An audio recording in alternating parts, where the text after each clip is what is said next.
or e-services.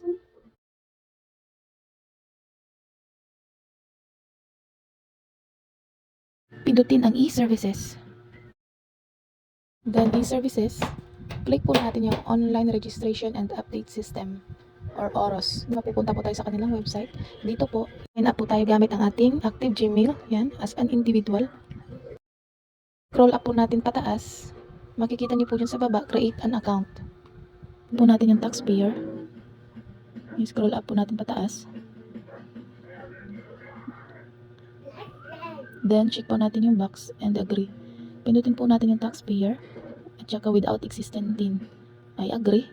User type transaction, lagay po natin yung Filipino citizen, E.O98. Okay po natin. And then sa taxpayer type naman po, ilagay po natin yung executive order number 98. Okay. Then ilagay po natin yung ating pangalan, name. At dahil tutorial lang po ito, ilagay po natin ibang pangalan. Ilalagay ko po dito, Juan de la Cruz.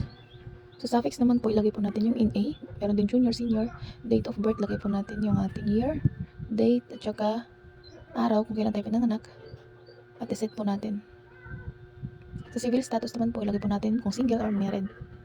Sa gender naman, lagay po natin kung female or male. Okay? Sa email naman po, dapat po yung email natin is active at dun po mag-i-email sa atin si Oros para po sa ating account. Password naman po is dapat po yung may special character po para po tanggapin ni Oros. Lagay po natin yung password natin.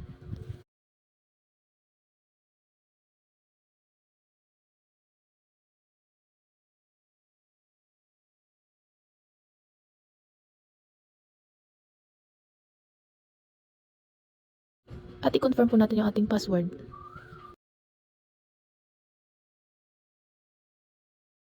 Pagkatapos po, is pindutin po natin yung I'm not a robot and then register. Punta po tayo sa ating Gmail para po ma-verify agad ang ating Oros account. Follow for more.